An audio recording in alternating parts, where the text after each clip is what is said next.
once again, we're joined by Andy Liggett. Andy is the host of a show called Andy Walks With Me. You can find that on YouTube or wherever you listen to podcasts. It's a fantastic show. Steve and I both subscribe. It's basically every single day he takes 5 or 10 minutes and gives sort of an overview of a chapter of the Bible. In 2021, he's going to do a chapter a day, Monday through Friday, and he's going to go through the entire New Testament. So if you don't already subscribe, click on the link that we're going to put down below here in this video. Subscribe to Andy Walks With Me. It is a great show, and I hope you enjoy what we have today.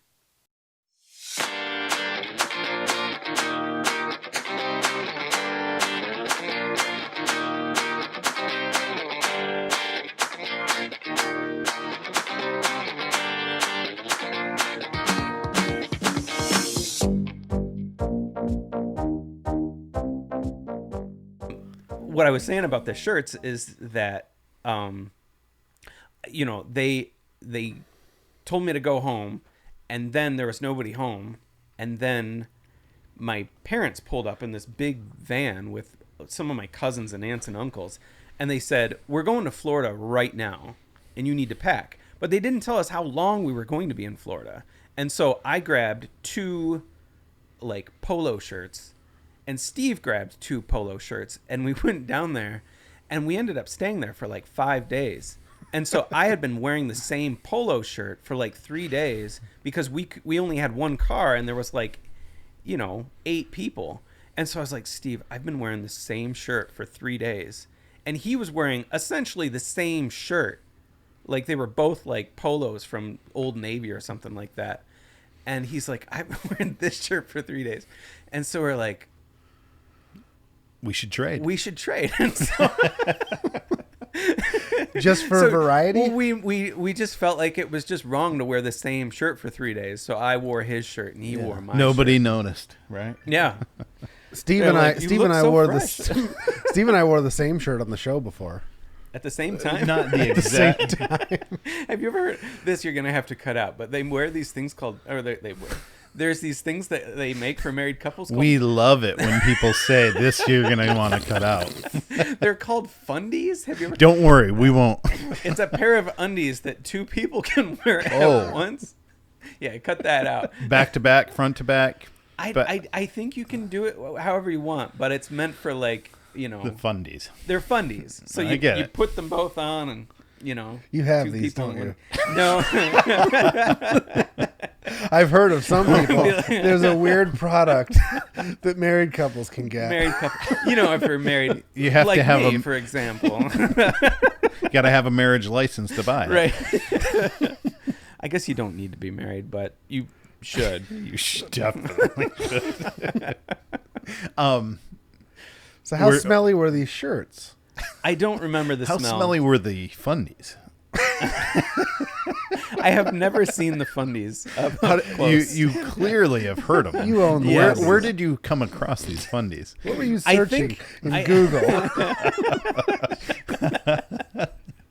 Google, I was looking up, there has to be a pair of underwear that 2 people can wear. I'm gonna go, and I was like, yeah. There they are. I want underwear, but I want them more fun. But I want another person. all my underwear are one people underwear. Enough of this solo stuff. And there was some boardroom meeting where they were like, all right, pitch it to me. We've got the idea. Yeah. 2 people underwear. Be like, I saw people on a tandem bike the other day, and I was like, I have an idea. Yeah. The board meeting. Imagine this. Only underwear. You've got your underwear, but there's nowhere for another person to fit. Literally no one has thought of this idea. What do we call them? It's a fun idea. Tandem underwear? Underwear built for 2. No. That's funny. What do the pants look like? The pants. The fun pants. I mean, I can't. Yeah, and I can't even picture these, and I don't need to. But do you think it has 4 holes? or 5? No, I think it has 2 big holes. 2 big holes. Those are just fat Yeah. people underwear. Yeah, you could. Yeah, Yeah, I suppose. just I don't know. Okay. Yeah. Interesting. a year ago, probably some of my underwear were fundies. I hope they're all cotton. I've lost a lot of weight. Oh my. Oh well. Oh man. Well, it was a fun conversation that segues into nothing. so let's transition from fundies into Romans 7. Romans 7. This is Romans 7 through 13. A lot of lucky numbers in there if you're into numbers. And unlucky if you're Yeah. superstitious. But Is it there's 2 13? luckies and 1 unlucky. So all in all, it's a Wait, lucky verse. It ends up 7. There's 7. 7. there's 1 for the lucky, 13, which is unlucky to some. Yeah. Right. And the numbers in between, why are they lucky? Well, 7 is Yeah. lucky. Then 7 again is also lucky. That's 2 luckies. Oh, the chapter. Yeah, Gotcha. chapter Okay. 7 All right. through 13. But your favorite number is 13, isn't it? One of us is slower. What? One of us I is don't what? get it. We're, one of us is slower than the other two. I only see 1 7. So, David, did you see the second 7 up there? God. Isn't your favorite number 13? Yeah, my favorite number is 13 because it was my dad's favorite number. And he had it on his football jersey. He used to play football, and he picked your number. He picked 13 because a lot of people see 13 as bad luck, and he wanted the other team to see him as bad luck. So I was like, well, that's kind of clever. I was like, yeah, and then so there was no other number that had any meaning to me. So when my dad said that, I was like, all right, cool story. I want my competition to see me as their bad luck. Yeah, my anniversary is on the 13th because we were really slow at planning the venue, and the 13th was the only day that other people didn't want to get married. What day of the week was it? Oh, it was a Saturday. Okay. All right, That's- Romans 7 through 13. There's 2 then. lucky numbers in that I just noticed.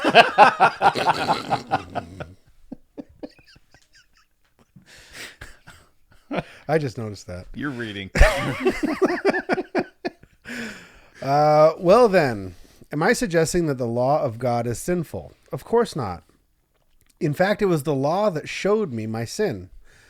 I would never have known that coveting is wrong if the law had not said, you must not covet.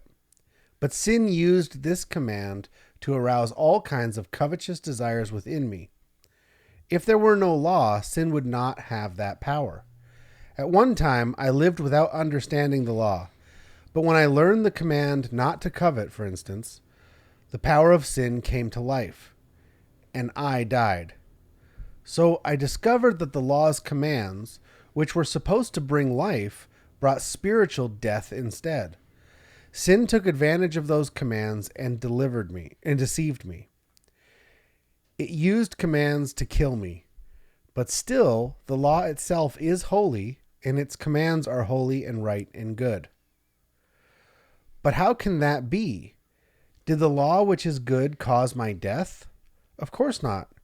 Sin used what was good to bring about my condemnation to death. So we can see how terrible sin really is. It uses God's good commands for its own evil purposes.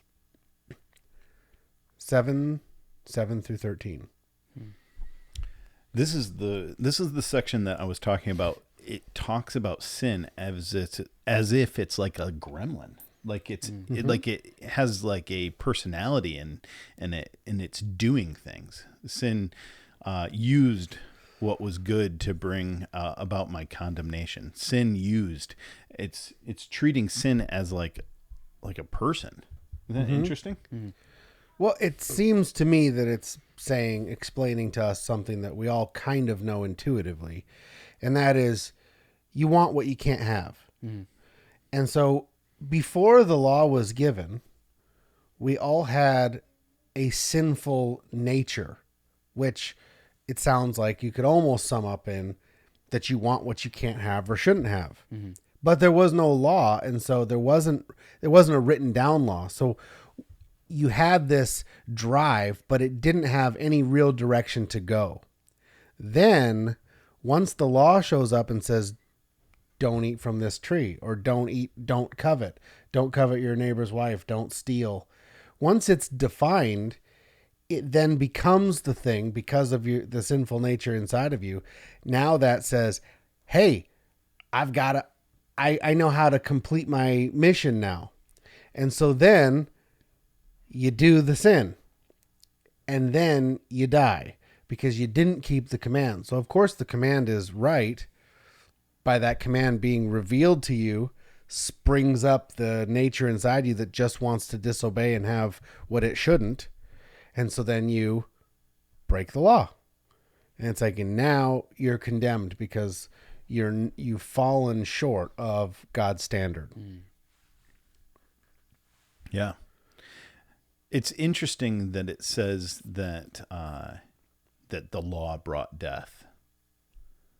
And it says that it brought spiritual death. In 10, it said, and I died. So I discovered the law's commands, which were supposed to bring life, but brought spiritual death instead. Isn't that crazy? Because in theory, if you were able to perfectly keep the law and you were able to put your sinful nature, if you were strong enough to not ever live out of it, even though it's the only thing you have at the time, then you would live a perfect sinless life. That's what Jesus did.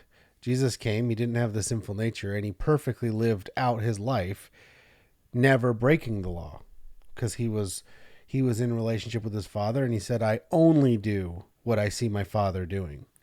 He didn't do anything outside of that. And we just don't have that ability. It is interesting to me that it says, I broke the law and then I died, as if you weren't sort of born into it, because it seems to me like we're pretty much born into it. Or if we're not born into it, then you disobeyed the law and you died when you're like 1. Yeah. When mom and dad says, don't touch that. Or even potentially in the womb. I mean, you could be selfish. I mean, you could have some sort of behavior in the womb that might be sinful. Who knows? But yeah, I you was a clearly little did. Yeah, I was a little rat. In there, I just took all the food, didn't share it, and I wanted more. Well, that's being discontent. So, Yeah. you know. It's interesting to me that, well, there's a couple things that jump out at me, but one of them is that, I think maybe you guys talked about this recently, that we have this like natural law. If you've ever read like Mere Christianity, he talks about how it's like we know that some things are right and some things are wrong. But there's also this law that tells us that something is right and something is wrong. And so sometimes I'm like, well, which is it? Like, do we need the law to tell us whether or not something's right or something's wrong? Or is it our own human nature? And I think it's kind of both. And it's interesting to me that he says that he is talking about to covet, because I think that one is not so easy. Like, I know it's wrong to hurt someone. That to me is natural. I feel like the golden rule that is throughout all cultures, but I don't know that everybody knows covetousness is wrong. In fact, I feel like we live in a culture that's very covet centered, and we don't see it as something that's wrong. It's one of those sins. It's just called Instagram. Right, totally. Or Pinterest. Pinterest. I think that's the one. It's like, or Facebook. It's like we really love covetousness. It's like it doesn't sound great when you use the word, but if you really go down in it and really understand what it is, it really is kind of a fun sin. and is it your favorite sin? No, I have other sins that I like more, but I've actually never thought like about being which, judgmental.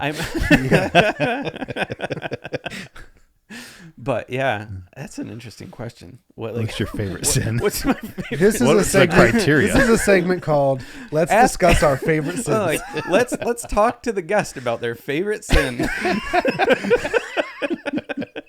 Which one do you do the most?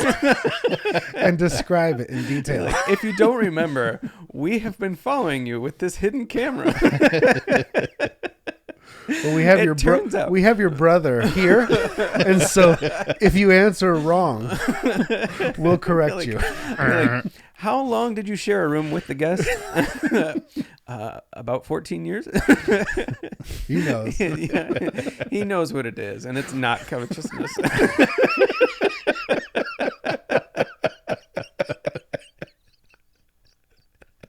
Oh man. But I think it is fascinating. We didn't get to it. What do you think that means? And then I died. We're gonna bring this back to. Thanks, Dave. And then I died. I mean, That I think it's spiritual death, just like it says. I think that, like, there's a saying, and it's possible it's a verse, but it's hard to tell sometimes, that, it's Jesus didn't come to make good people or bad people good. Man, Jesus did not come to make bad people good. He came to make dead people alive, right? And so this is where the idea of the dead people comes from, right? We're not physically dead, but spiritually, once we are sort of slaves to sin, we're spiritually dead. And I think this is where that idea comes from. Yeah. Yeah, I feel like I should have just said I don't know. no, that's fine. I actually was only curious. I didn't mean to derail us because I actually don't know either. Yeah. I saw that and I was like, huh. It's funny when you read something where as we've been covering Romans, there has been kind of a common theme, and I just find it interesting when I see something all of a sudden where it almost seems like the puzzle's just not quite in place. Or it's like you got the puzzle piece there, but it doesn't. In my mind, it doesn't quite fit. Like someone's jammed the piece that doesn't fit in the middle of it, and so it's kind of interesting. I don't know if this is the answer, but when I feel like when the law was given, I think they saw that as this life-giving thing. It's like God has given us this law, and it's great, and it was. It's great to have laws, and especially when you read the Psalms, he's like, I love your law, and I look on it day and night, and but here's this life-giving thing, but it's like it's good, and yet I can't do it. No matter what I do, I can't do it. And so it's like I am truly condemned to death through this thing that I agree is good and I want to follow, and I can't. So I died. I don't know if that's it, but he knows that he can't do it. Yeah. I think that's pretty good. I agree. We talked about this last time, that you have your own show that you're doing as well. And that is called And He Walks With Me. Yep. And tell us a little bit about what that show is. So it's basically it's a daily devotional / a commentary, but it's a very short one. I'm not reading while I'm on camera. I'm just basically going through my thoughts, and I'll study the verse every day before I do it. But it's really just meant so that people might watch it and then be encouraged to read the Bible, or maybe they read something and they thought, I'd like a little bit of perspective on this, and they might look it up. But it's meant to be a daily devotional. So I'm going through day by day, and throughout the course of 2021, I will go through the entire New Testament. A daily devotional. That's a great idea. Yeah. Should have. I wonder if anyone else has come up with an idea like that. I feel like we need that. Yeah. And we should have thought of that. It would help people run the good race. Yeah. You know what I mean? It really is. I mean, you guys were very much an inspiration for what I'm doing also. And but I do think it's something that I just think of, like, God gave the Israelites manna in the desert, and it was something that they needed daily, and he didn't want them to stockpile it, and he didn't want them to be without. And I just think that's something that we need to continually go back to God every day. And so I think a daily devotional is the way to go. So you guys, I saw what you were doing, and I said, absolutely, that is what needs to happen. And, it's not in conflict. I was thinking, No. I can do my thing and you guys can do your thing. Really, it encourages people to, to seek out this stuff. And I think there needs to be more content like that. and it's Absolutely. also cool. You're family, so we should be, hopefully we can collaborate more in the future, and more crossover, And be the better. competitive. Yeah. Yeah. Yeah. Yeah. I was There's hoping only some one days, prize. if I ever like can't be there, or I know I'm going to be on vacation, I was thinking, I don't know. We haven't talked about this before, but I was wondering if maybe one of you guys or both, could fill in for a day that I might not be able to do, and just kind of give your thoughts for Yeah, that for would be 5 fun. minutes. Absolutely not. Okay. All right. So Dave is yes and Steve is no. No, that'd be great. Okay. I just, there's a camera on me, so I have to say yes, and then when we turn off it, Like, what? I'm so We're busy gonna with my... cut this out of the show because there's no way I'm doing that. No, that would be fun to do. Just I don't want to put you on the spot Right, or yeah, anything, yeah. but since you're on film, would Yeah. you please do this? For Yeah, me? is it possible? I also was hoping that you guys could give me some money. What do you say? $50. Is anyone behind on their tithe? Oh, that's awesome. Well, I love the episodes you have done so far. Thank you. I've subscribed, and it's really great if you're not listening to a full podcast, but you've got a commute to work and you got a 8-10 minute commute. It's really cool, and you're taking a whole chapter and explaining it in a fun, easy to digest way. Right. And I think it has been, I've noticed for myself, a huge benefit to doing this on an everyday basis, talking to Steve. And it's like, wow, before we had sort of this kind of like, we're motivated because we're doing the show. But before that, it was easy to kind of go days and days without Right. having any of these kind of discussions, without ever going back to the Bible and addressing things. So thank you so much for coming in, and hopefully we'll see you many more times. Yeah. Well, thanks for letting me come on your show. And YouTube is Andy Walks With Me. ANDY walks with me. Clever.